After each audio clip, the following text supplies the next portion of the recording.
मेरी माँ की कभी भी इज़्ज़त नहीं की थी। ये लोग पता नहीं क्या चाहते थे हमसे। माँ ने कहा कि मुझे ज़रूरी काम से कहीं जाना है और एक दिन मुझे वहीं छोड़कर कहीं चली गई। वैसे तो मैं अकेली नहीं थी, घर में काफ़ी सारे लोग थे, लेकिन माँ कहाँ गई थी उन्होंने मुझे बताना ठीक ना समझा। जब वापस आई तो अकेली नहीं थी, सारे लोग शाम के वक्त साथ बैठा करते थे। ये वही टाइम था, मैं भी वहीं पर मौजूद थी जब माँ के साथ मैंने किसी लड़के को देखा जो शायद 24 साल का होगा। सब ने सवाल किया कि ये कौन है। सब हैरान थे उसको देखकर। माँ ने कहा कि आपके भाई का बेटा है। सब लोग इस बात पर हैरान रह गए। माँ का कहना था कि तुम्हारे पापा ने पहले से शादी की हुई थी और ये उनका बेटा भी था, लेकिन मेरे से ये बात छुपाई हुई थी और उसकी माँ इस दुनिया से जा चुकी हैं। अब ये भी हमारे साथ रहेगा क्योंकि तुम्हारे बाप का खून है और तुम्हारा बड़ा भाई है, ये इस खानदान का बेटा है। मेरे ताया और चाचू ने उससे पूछना शुरू कर दिया। उसने सब कुछ बताया। उसने जो कुछ भी बताया वे सब कुछ बिल्कुल ठीक था। उसने इस इलाके का नाम बताया जहाँ पर मेरे पापा रहा करते थे, वही तारीख बताई, वही सब कुछ बताया जिससे बिल्कुल भी झूठ का गुमान नहीं हो रहा था। और इसकी थोड़ी बहुत शक्ल भी मेरे पापा से मिल रही थी और चलने फिरने का अंदाज़ भी। सब इस बात पर हैरान हो गए। मेरी माँ ने कहा कि आप लोगों को तो यही फ़िक्र थी ना कि हम दोनों माँ बेटियाँ अकेले कैसे रहेंगी। अब ये हमारे साथ ही रहेगा क्योंकि ये भाई है अनम का। दोनों एक ही बाप की औलाद हैं। इसमें कोई नामहरम वाली बात ही नहीं है क्योंकि बाप दोनों का एक ही है। ये सौतेले बहन भाई हैं, अलग अलग माँ से हैं, लेकिन आपस में भाई बहन ही लगते हैं। सब इस बात पर खामोश हो गए क्योंकि दरअसल उनको हमसे सामान और घर चाहिए था, लेकिन दुनिया वालों के सामने तो वे यही फ़िक्र जता रहे थे कि अकेली औरत नहीं रह सकती, इसलिए हम उनको अपने साथ रख रहे हैं और उनके घर को हम किराए पर दे देंगे और इसके पैसे उनको ही मिलेंगे। मेरी माँ अच्छी तरह जानती थी ऐसा कुछ होने वाला नहीं था। उन लोगों ने हमारे साथ आज तक कुछ अच्छा नहीं किया था जो आज अच्छा करते। वे सब खामोश हो गए। उस लड़के का नाम अनवर था। वे हमारे घर में आ गया। इसके पास थोड़ा बहुत सामान भी था। थोड़ी देर के बाद ताया, अब्बू और चाचा वगैरह सब हमारे घर में मौजूद थे। उन्होंने कहा कि घर में तो आ गया है, चौकीदारी के लिए तो अच्छा है, लेकिन ये लड़का नौकरी वगैरह भी करता है या नहीं, क्योंकि अगर तुम्हें इस घर में रहना है तो फिर इस घर को चलाना भी तुम्हारा अपना काम है। अगर हमारे साथ रहती तो तुम्हारे लिए खाना बनाना, तुम्हारी बेटी की फ़ीस और यहाँ तक कि बेटी की शादी भी हम लोग ही करते। यहाँ पर अनवर ने खुद बात की। वे बात करने में बहुत अच्छा था, बहुत समझदार लग रहा था। उसने कहा कि मेरी अच्छी भली नौकरी है, मैं ऑनलाइन बिजनेस करता हूँ और महीनों के लाखों रुपए कमाता हूँ। आप लोगों को फ़िक्र करने की ज़रूरत नहीं है। अपनी माँ और बहन का ख्याल मैं खुद रख लूँगा और अपनी बहन की शादी में मैं खुद करवा लूँगा। आपकी बड़ी मेहरबानी जो आप लोगों ने इन दिनों में उनका इतना ख्याल रखा, लेकिन दरअसल उन्होंने हमारा ख्याल नहीं रखा था। वे तो हमें बेघर करने की बातें कर रहे थे। अब उन सब के मुंह बंद हो गए। उनके पास कोई भी जवाब नहीं था। वे खामोश हो गए। अनवर ने कहा कि माँ उनके लिए चाय बना कर ले आएँ, तो मैंने कहा मैं बनाती हूँ, पर उन लोगों का कहना था कि नहीं, हम चलते हैं, बस ठीक है, अच्छी बात है। ऐसा लगता था कि उनका तीर निशाने पर नहीं लगा और वे काफ़ी परेशान हो गए और वहाँ से चले गए। मैंने भी अपने भाई को देखा तो मुझे भी खुशी हुई क्योंकि बाप के बाद भाई ही तो होता है। उसने मेरे सर पर हाथ रखा और कहा कि तुम्हें परेशान होने की ज़रूरत नहीं है, तुम्हारा कमरा तुमसे कोई नहीं लेगा। माँ ने बहुत अच्छा किया, हमें किसी मर्द की ज़रूरत थी और अब हमें किसी की गुलामी नहीं करनी पड़ेगी। मेरी एक दोस्त ज़रूर थी, उसका भी कहना था कि बहुत अच्छा फ़ैसला है ये सब कुछ ठीक हो जाएगा। उसके बाद हम लोग साथ ही रहते थे और सारा कुछ ठीक ठाक था। ये बात भी दब गई जिसके बारे में मैं बहुत ज़्यादा सोच रही थी। कोई कहता था घर को किराए पर दे दो और कोई कहता कि उसको गोदाम बना लेंगे और सामान रखने के पैसे लिया करेंगे, लेकिन उन सब के ख्वाब चकनाचूर हो गए। ये हमारा घर था, हमारे बाप का घर था, जिसे हमने बहुत प्यार से सजाया था। हम किसी को क्यों अपना घर देते, लेकिन मेरी माँ भी अभी बहुत बहुत ज़्यादा परेशान थी। ज़ाहिर है कि पापा को दुनिया से गए ज़्यादा दिन नहीं हुए थे, इसलिए शायद उनका दुख भी ताज़ा था, लेकिन वे फिर भी बहुत ही ज़्यादा परेशान रहती और रोती रहती थी।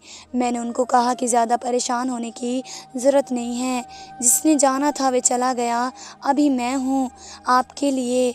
अनवर भाई आपका ख़्याल रखेंगे, हम लोग हैं और आपने हमारा ख़्याल रखना है। हमने उनको तसल्ली दी, उन्होंने हाँ में सर हिलाया। 1 डेढ़ हफ्ते इसी तरह गुजर गए। अनवर भाई को रहने के लिए अलग से कमरा मिल गया, क्योंकि घर में 5 कमरे थे, बाकियों के पास भी इतनी ही जगह थी। लेकिन जब हमने घर बनाया तो हमने यहाँ पर 5 कमरे बनाए थे और घर को भी बहुत खूबसूरती से बनाया, इसलिए सबकी ही हमारे घर पर नज़र थी। तभी उल्टी उल्टी बातें करते थे।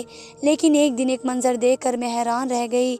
जब मैंने देखा कि सुबह सुबह का टाइम था, मैं पूजा के लिए उठी और ये देखकर हैरान रह गई कि अनवर भाई मेरी माँ के कमरे से निकल कर आए थे। मैंने कहा कि सुबह सुबह माँ के कमरे में उसका क्या काम, कहीं कोई परेशानी तो नहीं, शायद कोई बातचीत चल रही होगी। मैं माँ के कमरे में पूछने के लिए गई तो सामने का मंज़र देखकर मैं हैरान रह गई। मेरी माँ तो सुकून से सो रही थी और उनके साइड पर जो बिस्तर पर कंबल पड़ा था वहाँ से हटा हुआ था, जैसे थोड़ी देर पहले कोई उसके अंदर सो रहा था और सब उसको हटाकर बाहर निकल गया हो। मैं माँ के पास चली गई और चेक किया कि वे वाकई गहरी नींद में सो रही थी। मैं वापस अपने कमरे में आ गई और तैयार होकर स्कूल जाने की तैयारी करने लगी। अनवर भाई ने कहा कि वे मुझे स्कूल छोड़ देंगे। यहाँ तक तो ठीक था, पर यह बात काफ़ी अजीब लगी। अनवर भाई अम्मी के कमरे में से निकले, मुझे जाने क्यों अजीब लगा, मेरे दिल को धक्का सा लगा था, जबकि ये तो नॉर्मल बात थी। वे भाई था, अगर वे माँ के कमरे में चला गया था तो उसमें कोई ऐसी कोई बात नहीं थी। एक दिन मैं घर में दाखिल हुई। हमारे घर का रास्ता ऐसा था, पहले गार्डन होता और फिर लॉन्ज और फिर अपने कमरे में जाते। जूते बाहर लॉन्ज में उतार रही थी, मुझे अंदर से माँ की और हंसने की आवाज़ें आईं। मैंने माँ को हंसते हुए काफ़ी महीनों से नहीं सुना था। मैं भी खुश हो गई कि मेरी माँ बहुत खुश हैं, लेकिन जब अंदर दाखिल हुई तो सामने का मंज़र देखकर हैरान रह गई। माँ और अनवर भाई एक साथ बहुत ही करीब एक सोफे पर बैठे थे और दोनों ही किसी बात पर खिलखिला कर हंस रहे थे। मुझे देखते ही दोनों साइड पर हो गए। माँ उठकर खड़ी हो गई, अपना दुपट्टा ठीक किया और कहने लगी, मेरी बेटी खाना लगा दूँ तुम्हारे लिए। मुझे पता नहीं क्यों ऐसा लगा कि जैसे वे अनवर भाई के साथ तो हंस रही थी, लेकिन मुझे दिखाना नहीं चाहती थी। मैंने कहा कि खाना लगा दे, मुझे बहुत भूख लगी है। माँ मेरे साथ खाना खाया करती थी, पर उन्होंने कहा कि मैंने पहले ही खाना खा लिया है अनवर के साथ, क्योंकि मुझे बहुत भूख लगी हुई थी। मैंने कहा कि आज तक ऐसा नहीं हुआ और कौन सा मेरी देर से छुट्टी होती है, मुझे अकेले बैठकर खाना अच्छा नहीं लगता था। लेकिन माँ ने कहा कि वे खाना खा चुकी हैं, इसलिए मैं कुछ नहीं बोली और चुपचाप बैठकर खाना खा लिया। दिन इस तरह गुजरने लगे। माँ और अनवर भाई की हरकतें बिल्कुल भी मुनासिब नहीं थी। वे एक दूसरे के साथ हंसी मजाक करते, एक दूसरे के साथ चिपक कर बैठते थे, कमरे में भी बैठ जाते थे और रात में हमेशा अनवर भाई माँ के कमरे में ही मौजूद होते थे। पता नहीं दोनों किस बातों को लेकर बात करते रहते थे और ऐसी कौन सी बातें थी जो सिर्फ कमरे के अंदर बैठकर ही की जा सकती थी, और वह भी रात के वक्त। ये बात मुझे तो समझ नहीं आ रही थी। घर वालों ने भी अजीब गरीब किस्म की बातें करनी शुरू कर दी। उनका कहना था कि तुम्हारी माँ को देखकर लगता है कि तुम्हारे बाप से कोई मोहब्बत नहीं थी। मैंने कहा, ऐसा क्यों कह रहे हैं, उन्होंने तो मोहब्बत की शादी की थी। जबकि ये बात अपनी जगह थी कि मेरे पापा मेरी माँ से 15 साल बड़े थे। मेरी चाची ने कहा कि अगर इतनी ही मोहब्बत होती तो तुम्हारे पापा के जाने के बाद तुम्हारी माँ बिल्कुल नॉर्मल ना हो जाती। अरे ऐसी कैसे मोहब्बत की शादी हुई, और अगर कोई मर जाए तो सालों साल उसका दुख हल्का नहीं होता। तुम्हारी माँ तो हंसी खुशी फिरती रहती है। मैंने कहा कि हमने उनको समझाया है कि वे ज़्यादा दुखी ना होया करें, क्योंकि उन्होंने दुखी रहने से पापा वापस नहीं आ जाना। मेरी चाची ने कहा कि तुम तो बड़ी बड़ी बातें करने लगी हो। मैंने कहा कि हाँ, मैं बड़ी हो गई हूँ, मुझे वक्त से पहले ही बड़ा होना है, क्योंकि मेरे सर पर बाप नहीं है। ये तो ऊपर वाले का शुक्र है कि एक भाई लिखा था नसीब में, नहीं तो ना जाने हमारे साथ क्या क्या होता। चाची ने मुझे हैरान होकर देखा कि वाकई लड़की तो अब बच्ची नहीं रही। एक दिन मैंने माँ को कहा कि माँ मेरे टेस्ट पर साइन कर दे। स्कूल वालों ने कहा है कि अपने बाप के साइन करवा कर लाओ, लेकिन बाप तो अब इस दुनिया में नहीं रहा, तो आप ही कर दें। माँ ने कहा कि ऐसी कौन सी बात है, अनवर कर देगा। मैंने कहा कि अनवर तो मेरा भाई है, उन्होंने पापा के साइन करवाने को कहा है। मेरी माँ ने कहा कि बड़ा भाई बाप की तरह होता है। अनवर ने टेस्ट पर साइन कर दिए। अगले दिन मैंने ये बात टीचर को बताई तो उन्होंने कहा कि अगर बाप नहीं तो तुम माँ से करवा देती, भाई के साथ तो तुम मिली हुई होंगी, तुम्हारे नंबर कम हैं, तुमने भाई को कहा होगा कि आप साइन कर दो, माँ को पता ना चले। मेरी क्लास के सामने बेइज्जती हो गई थी। मैंने माँ को आकर ये बात बताई तो उन्होंने कहा कि तुमने गलती तो नहीं की, जब कोई गलती करे तो उसे शर्मिंदा होना चाहिए। मैंने कहा गलती हो या ना हो, पर पूरी क्लास के सामने मुझे शर्मिंदा होना पड़ा। मुझे इस बात पर काफ़ी गुस्सा आया। मैंने माँ से कहा कि इससे अच्छा तो मैं ताए पापा के साइन करवा देती। खबरदार जो इस तरह की बातें की, तुम्हारे बाप के बाद अगर कोई तुम्हारा है तो अनवर है। कितनी इज्जत करता है वे तुम्हारी, कितना प्यार करता है तुमसे, तुम स्कूल छोड़ने जाता है। मैंने कहा कि भाई है मेरा, अगर कर लेगा तो क्या हो जाएगा, एहसान नहीं करता मुझ पे, ये भाइयों के ही काम होते हैं। मेरी माँ ने कहा कि मैं तुम्हें ये बात किस तरह समझाऊं। ये बात मुझे समझ में ना आई। एक बार मुझे ज़रूर समझ में आ गई थी कि माँ और अनवर भाई के बीच में ज़रूर कुछ था। जब मैंने अपनी दोस्त को ये बात बताई तो उसने कहा कि तुम पागल हो, तुम्हें किसी बात का पता भी है, तुम मासूम बच्ची हो, तुम्हारी माँ और भाई के बीच कुछ चल रहा है। मैंने कहा कि चुप करो, उनका बेटा है वे। मेरी दोस्त ने कहा कि ज़रा अपने हवास पर गौर करो, क्या वे उनका बेटा है। उस बात पर मैं खामोश हो गई। मैंने कहा कि नहीं, उनका बेटा नहीं है, उनका तो कुछ भी नहीं लगता। मेरी दोस्त हंसने लगी और उनसे कहा कि बस फिर तुम बच्ची भी रहना। इस बात का तो मुझे यकीन हो गया है कि कोई ना कोई गड़बड़ ज़रूर थी, पर मैं ये बात किसी को नहीं बताई। एक दिन हमारे घर में जांच करने कुछ लोग आए। उन्हें आकर सबसे जांच करनी होती है कि घर में कितने लोग हैं, कितने बहन भाई हैं, बाप का नाम क्या है, क्या काम करते हैं। मैं अंदर कमरे में बैठी थी। अनवर घर पर नहीं था, काम पर गया हुआ था।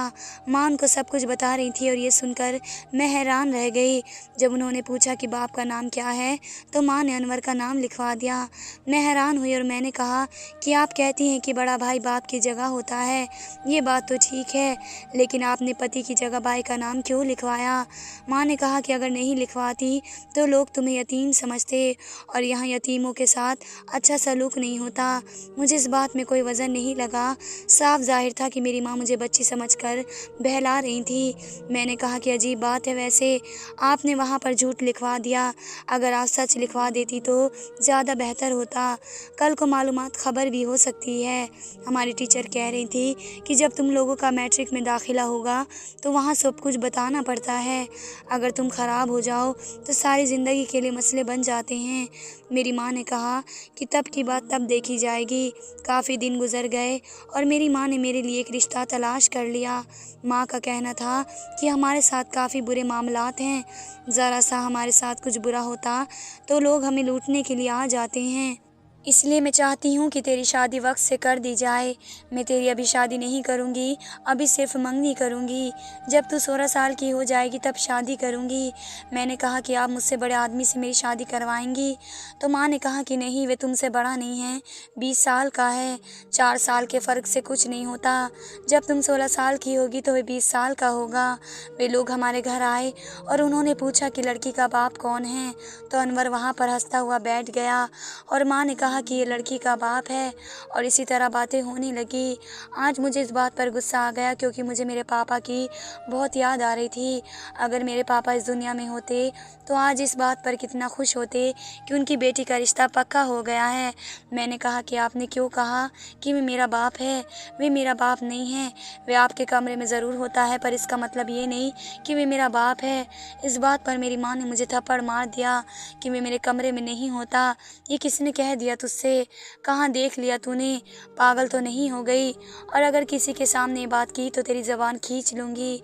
मेरी माँ ने आज मुझे इस तरह से डाँटा जितना आज तक नहीं डाँटा था। मैं हैरान थी कि उन्होंने ये सब कुछ क्यों कहा मुझसे, और मुझे बहुत गुस्सा आया। मुझ पर हाथ भी उसने पहली दफ़ा उठाया था और रात होते ही अनवर मेरी माँ के कमरे में चला जाता था। फिर वे इस बात को क्यों छुपा रही थी? मुझे कुछ न कुछ करना था।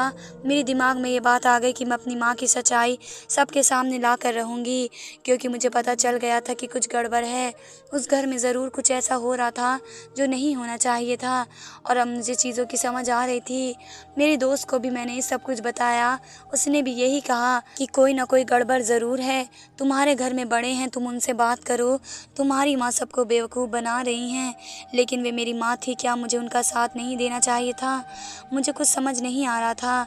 लेकिन माँ का कहना था कि ऐसी कोई बात नहीं है, अनवर के साथ उनका कोई ताल्लुक़ नहीं है। पर एक रात ज़लज़ला आया और मैं फ़ौरन अपने कमरे से बाहर आ गई। मैं अपनी माँ को बुलाना चाहती थी कि वे भी बाहर आ जाएं, कहीं कुछ ना हो जाए। लेकिन जब मैं अचानक कमरे में दाखिल हुई तो सामने का मंजर देखकर हैरान रह गई। वे दोनों एक दूसरे से चिपके हुए बैठे थे और एक माँ और बेटे का रिश्ता नहीं लग रहा था। अब सब कुछ मेरी आंखों के सामने साफ साफ आ गया। बाकियों ने भी हमारे घर का दरवाज़ा खटखटाना शुरू कर दिया। मेरी आंखों में आंसू आ गए कि मेरी माँ ने मेरे मरे हुए पापा को धोखा दिया। माँ ने मेरे मुंह पर हाथ रख दिया और कहा कि कुछ भी बोलना नहीं, खामोश हो जाओ। मेरी माँ भी रो रही थी, मैं चुप हो गई। लेकिन मेरी हालत बहुत बुरी थी, बहुत गहरा सदमा पहुँचा। फिर मेरी माँ ने मुझे सारी बात बताई, जो सुनकर मैं हैरान हो गई। उसको सुनने की मुझे कोई उम्मीद नहीं थी। मुझे अनवर से नफ़रत हो रही थी। मुझे ऐसा लग रहा था कि हमारे घर में आया और उसने मेरी माँ की इज़्ज़त पर हाथ डाला हो। माँ की बात सुनी तो हैरान रह गई। मेरी माँ का कहना था कि हम जिस मोहल्ले में रहते थे, तुम्हारे बाप भी उस मोहल्ले में रहते थे। उसकी मेरे बाप के साथ दोस्ती थी। मैंने तुम्हारे बाप के बारे में कभी भी ऐसा कुछ नहीं सोचा, लेकिन मैं उसको पसंद आ गई और उसने मेरे बाप से ना जाने क्या बात की। तुम्हारे बाप ने मुझे ख़रीदा था, उसने मेरी कीमत अदा की थी। मैं कभी भी उससे शादी नहीं करना चाहती थी। मैं हमेशा से ही अनवर से मोहब्बत करती थी और उससे शादी करना चाहती थी। लेकिन मेरे बाप ने मुझे तुम्हारे बाप के हाथों बेच दिया और ज़बरदस्ती मेरी शादी तुम्हारे बाप से करवा दी। वह यहाँ आया तो उसने झूठ बोला कि यह मोहब्बत की शादी है, क्योंकि मुझसे पूरे 15 साल छोटी थी और वह मुझसे बहुत बड़ा था। इसलिए हम लोग हमेशा लड़ते झगड़ते रहते। मैं उस शादी से कभी खुश नहीं थी। अनवर को मैं कभी भूल नहीं पाई और उसने भी किसी और से शादी नहीं की। लेकिन जब मुझे ज़रूरत पड़ी तो अनवर ही मेरे काम आया। मैं वापस अपने मोहल्ले में इसलिए गई थी, मैंने उससे निकाह कर लिया और ये मेरा पति है, क्योंकि अगर ये नहीं होता तो सब हमें नोच नोच कर खा चुके होते। तुम्हारे बाप के रिश्तेदारों ने हमें सड़कों पर फेंक देना था और हमारे पास कुछ भी नहीं रहता। इसलिए शुरू शुरू में मैं परेशान थी, क्योंकि तुम्हारा बाप मेरा पति था, तुम्हारा बाप था, जैसा भी था। उसने मुझे घर दिया, अच्छी ज़िंदगी दी, दौलत दी। लेकिन फिर मेरी मोहब्बत जाग गई और जिससे मोहब्बत हुई थी वो सामने था। हम साथ खुश रहने लगे, एक दूसरे के बगैर नहीं रह सकते थे। मोहब्बत बेकाबू हो गई और हमने बाकी सब कुछ भुला दिया। ये भी भूल गई कि मेरा एक बेटी है, लेकिन मोहब्बत ऐसी ही होती है। तुम्हारे बाप के साथ कभी बेवफाई करने का नहीं सोचा था। उसके सामने अनवर का नाम नहीं लिया। वे तो अनवर को जानता भी नहीं था, लेकिन अब वे इस दुनिया से चला गया जब मेरी शादी हुई। क्या मुझे मेरी ज़िंदगी जीने का हक़ नहीं है? इस बात पर मैं खामोश हो गई और मैंने उनको कहा कि मैं किसी को कुछ नहीं बताऊँगी और जो जैसा चल रहा है वैसा ही चलता रहेगा। लेकिन तुम्हारे यहाँ रहना मुनासिब नहीं था, क्योंकि अगर कल को ये बात बाहर निकल जाती तो बहुत बड़ा तमाशा हो जाता। हमने रातों रात इस घर का सौदा कर दिया। ये बात भी घर वालों को बहुत बुरी लगी, पर हम कुछ नहीं कर सकते थे। वे कौन से हमारे अपने थे और हम पुराने मोहल्ले में चले गए। घर को बेच के हमने घर ले लिया और अब मैं, अनवर और माँ हम लोग एक साथ ही रहते हैं। मेरा रिश्ता जहाँ हुआ था वहीं पर मेरी शादी हो गई। वे लोग भी बहुत अच्छे हैं। पापा की याद आती है, क्योंकि वे मेरे बाप थे, लेकिन मेरी माँ को पूरा हक़ है अपनी ज़िंदगी जीने का। मैंने उनका साथ दिया जबकि वे किसी और से मोहब्बत करती थी, फिर भी उनको बेच दिया गया था। उनके साथ बहुत गलत हुआ था। अब उनको अपनी ज़िंदगी अपनी मर्ज़ी और खुशी से जीने का पूरा हक़ था। धन्यवाद दोस्तों।